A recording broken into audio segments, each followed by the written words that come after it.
Centering begins with the process I'm going to show you next. Centering can be the most difficult and frustrating thing. Some students get it like that. Don't get frustrated by that. It comes easy to some. It takes a lot of work for others. It's probably the hardest thing in this whole process, but it's also the most important. If I don't have my piece truly centered on the wheel, it's going to mess me up in later steps and those other stages. So I want to make sure I spend time and I get proficient at centering, that I can center my clay. To start with my centering, couple things I'm going to do. First is I want to imagine that with my right hand, my dominant hand, that I have a metal rod going straight through my hand. I don't want my hand to move one way or the other. I want to lock it into place. So I'm locking this into place. Arm on my thigh, clay center of my body, and I'm applying pressure here, almost in a diagonal direction. So I'm not straight up on it. I'm not coming from a side. I've got a little bit of an angle. So I'm locked in right here.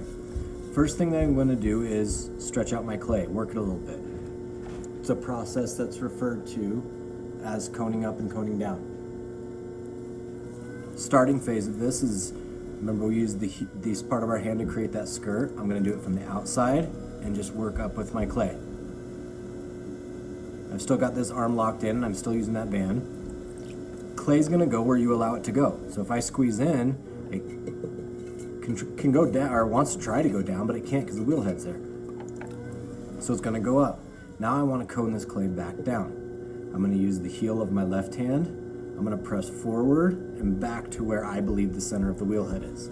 So I'm forward and back towards the middle. You almost get a mushroom effect. What I'm doing here is getting the clay particles loosened up, warmed up. Think about it as stretching before an activity. So again, coning up, I'm squeezing at the sides, working my way up. Coning down, I'm going to press forward, back to the middle. Now, once you get a little better at pressure and where your hand should be, your clay is going to be pretty centered just after this process.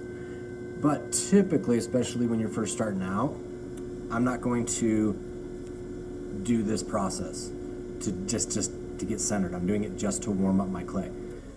From here, then I'm going to do that pressure we talked about with the metal rod going through. I'm locking this in right here. With my other hand, with my left hand, I'm going to use that heel again like I did on coning down.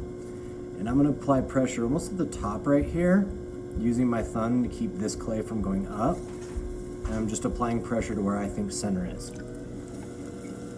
Now the key and what you should be looking for is when the wheel's spinning, it almost gives the vision that it's not spinning at all.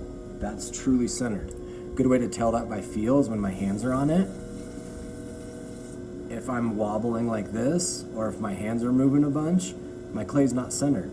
If my hands are on it, and I've got no movement, that tells me I'm centered. Once I feel like I'm there, I'm gonna lightly release. If I do that too quickly or too hard, it can throw that piece off center.